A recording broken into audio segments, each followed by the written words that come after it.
Hey guys, and welcome to my 35 weeks pregnancy update with baby number 3. Let's start off with a bump shot first of all. So here is the 35-week baby bump for baby number 3. So I hope you guys are ready for some complaining this week because I've got some stuff that I need to talk about. First of all, holy crap, 35 weeks. That's a big deal. And second of all, I did have a little labor and delivery scare situation this past week after my maternal fetal medicine appointment. So let's get in and talk a little bit about what happened there. So I had a maternal fetal medicine appointment and they started me out on the NSTs, the little monitors where they're monitoring your contractions and baby's heart rate compared to your contractions and stuff like that. So started off there and immediately it was not going well because it was an afternoon appointment, which historically I get more, my uterus is just more irritable in the afternoon, so I have a little bit more contractions after a day of doing things. So I was having some contractions on the monitors and they were pretty freaking regular no matter how I laid. I tried to lay back. They wanted me laying like really flat. I tried laying on my side, which usually does it for me. If I lay on my side on my couch here at home, my contractions will go away really quickly, but I just could not get comfortable in their little chair, and so I kept having lots and lots of contractions. They were giving me water, trying to keep me hydrated, all that good stuff, and it just kept happening. So they went and they wanted to send me down to labor and delivery to be monitored some more. So that was like a 2 o'clock or 2:30 appointment or something, and they had me down in labor and delivery. I didn't get home until almost 8 p.m. So I was in labor and delivery being monitored for like 4 hours or something, just like a lot of time, and I was so worried they were going to make me stay overnight because when this kind of thing happened last time with my second son Aaron at 31 weeks, they kept me 2 full days attached to the monitors with an IV for 2 full freaking days, and it was terrible and miserable. It's impossible to sleep with all that stuff attached to you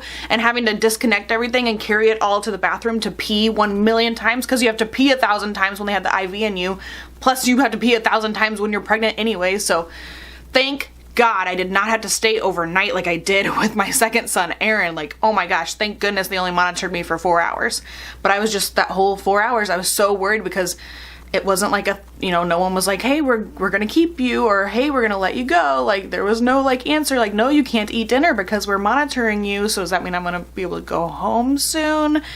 It was just so up in the air and stupid and frustrating because I knew that if I could go home, eat some dinner, and lay down on the couch the way that I do, my contractions would have gone away. I knew that I could take care of them because I've always been able to make them go away if I was just in a more comfortable place, like being in the hospital, laying on the hospital beds and like stuff is not a comfortable place to be. So yes, I know they do it all to look after baby. They want to make sure that everything's going okay. They don't know my body like I know my body, they just want to be overly cautious, they want to take all these precautions and make sure everything is going okay, but it's just frustrating when I know that I could have not been having so many contractions if I was just like in a comfortable place.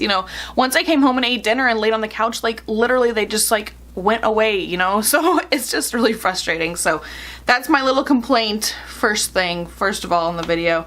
I'm sure I'll have complaints later as we get into like physical symptoms and stuff like that, but as of right now, that labor and delivery scare, being rushed down to labor and delivery and thinking I was going to be stuck there for a couple of days like I was in my last pregnancy, it was just stressful and dumb, and I really, really hope it doesn't happen again at my MFM appointment this week. Okay, so anyway, at that MFM appointment, I did have a little ultrasound, and baby weighs 6 pounds 11 ounces, which is actually a little bit more than Calvin was at this age, this gestational age, and Calvin was my bigger baby, so that's interesting. Kind of worrisome. I know that, weight measurements, especially as you go on further in pregnancy, they get more inaccurate as you progress closer to your due date, you know? So I know I shouldn't, like, you know, put too much stock in that, but just hearing that number, 6 pounds 11 ounces already, like, oh my gosh, this baby's gonna be a giant. Heart rate was at 146. Baby was head down again. I think that's 3 weeks in a row, so good job, baby. Even though we're having a C-section, so it really doesn't matter, but they're staying put. I did have high fluids, but I didn't catch the number because I was just so worried, like, because they kept saying, like, oh, I think we're gonna send you to labor and delivery. I think we're gonna send you. So, like, I was just not very present for this ultrasound. I wasn't really paying close attention, so I didn't catch the number, but fluids were still high, as is expected, I guess. And maybe we have some more complaining right now. I've been officially diagnosed with gestational diabetes, which is not the annoying thing. The annoying thing is my glucose meter that reads completely different than my sister's glucose meter, and the difference between, like, a simple meal of toast with peanut butter is, like, good with my sister's meter and, like, really bad with my own meter. It's just, like, really, really frustrating me right now, and I'm not very happy about it. So I was using my sister's meter for the first couple of days before my pharmacy got in my new meter, and my numbers looked really good on my sister's meter. And then when I got my new meter, like, things were kind of looking weird, and then, like, as time progressed, they were looking, like, really, really weird. So I started using my sister's meter again, and the numbers are so off. So I'm really frustrated with that, and it's been over the weekend, so I haven't been able to, like, talk to the nurses or the nutritionist or diabetic consultant lady at my MFM office. I haven't been able to talk to anybody, but I did send her an email. So this is Monday morning that I'm filming this, so hopefully she gets back to me sometime today. I also ordered some new strips for my meter at the pharmacy, because on the internet I was reading, they said that maybe it was just a bad batch of strips, so hopefully that will fix it. We'll just have to see. It's just been super, super frustrating when I'm eating meals that I know should be, like, fine, totally fine. They are not being fine, and it's just been really frustrating. So I do think it's kind of, I mean, part of me thinks it's kind of silly. Like, I'm 35 weeks and we've just now been diagnosed with gestational diabetes, and both my previous pregnancies I delivered at 37 weeks, so I only have a couple weeks of this left, and I just don't need that kind of stress about what I'm eating when my meter's reading stupid, or, you know, I can only assume that my meter's reading stupid. I really don't know which one is wrong. Like, are they both wrong in different directions? Is my sister's, like, really low and mine's, like, really high? Like, I have no idea. I just want to figure it out. I just want to know what it is. You know, I want to know whose meter is correct and then go from there. You know, I just want to know. Like, I need an answer. Like, I want to eat healthy. I want to control the diabetes, but it's just too stressful seeing the different numbers. Like, it's making me crazy. Oh, and back to when I was in labor and delivery, she did check me to see if the contractions were actually doing anything to my cervix, and I was not dilated, which is awesome.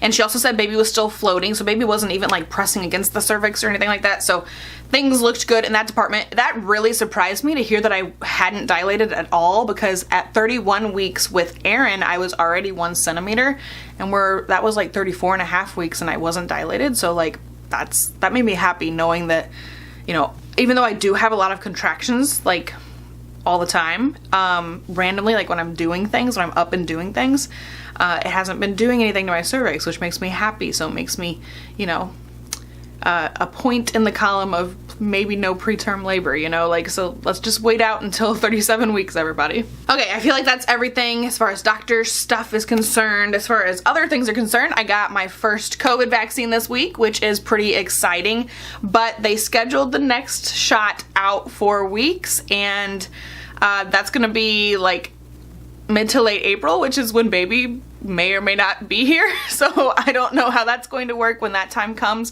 if I'm going to be able to reschedule, if I'm going to, like, be in the hospital with baby, or if I'm going to have, like, a brand new newborn and have to get out to get to that appointment. That could be stressful, but we'll just have to deal with that when the time comes, I guess. I've definitely been having more pelvic pressure, like, especially in the middle of the night when I get up to pee. Like, my hips just feel like they could give out from underneath me when I'm walking to the bathroom, and I just feel like in my pelvis, I feel like it's so heavy and there's so much weight and pressure there. It's just, you know, starting to get intense and reminding me that, you know, baby is gonna be here in just a few weeks. Another thing I wanted to mention, I was looking back at my updates with the boys, and by this time, at least with Calvin, if not with Aaron as well, the movements, baby's movements have started to slow down, where like it's more like a rolling movement than like a punchy kicky movement. But this baby is still very punchy kicky, like lots of stabby, you know, intense movements. They haven't gone into like the slower rolling movements yet. So this baby is still super duper active and crazy like all the time. Now I'm starting to get excited. I can just lately, the past few days, like I'll just like stop what I'm doing and just like feel baby and like get just like that like bolt of excitement of like, oh, I can't wait to meet you, I can't wait to nurse you and hold you, and like just like, oh, like so excited.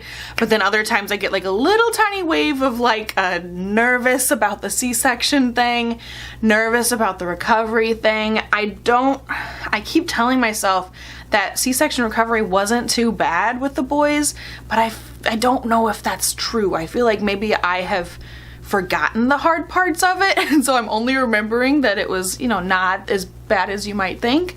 So I really don't want to like disappoint myself thinking that it's gonna be okay when it may not be, you know. I want to have reasonable expectations, but for some reason I just feel every once in a while just like a little bit of starting to worry about the C-section and stuff like that. Because with both of the boys, I was trying to deliver vaginally. I didn't know I was going to end up in a C-section, so I didn't have that worry all the time.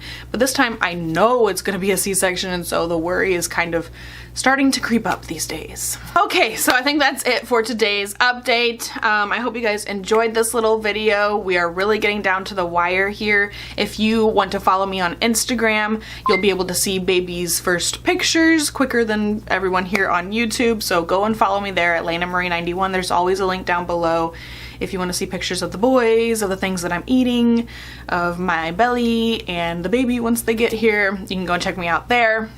I have some fun videos coming in the future. If you are here because of the cloth diaper community, if you've watched any of my cloth diapering videos, you're gonna be so excited because I have lots of cloth diaper videos planned for the future for right around like late April, early May is gonna be a lot of cloth diaper stuff. And then once I start, you know, filming with baby, once baby's here, we're gonna talk about newborn diapering, what's working, what's not, what diapers I like this time, what I liked last time, and like all kinds of stuff like that. So if you are here because of cloth diapers, I hope you're getting excited because we're getting close to getting a lot more cloth diaper content on the channel. So I hope you guys enjoyed this video. Let me know if you have any requests or anything down in the comments below. Let me know how your pregnancies are going. I hope everything is going well. If you guys enjoyed this video, give it a thumbs up, and I will talk to you next time.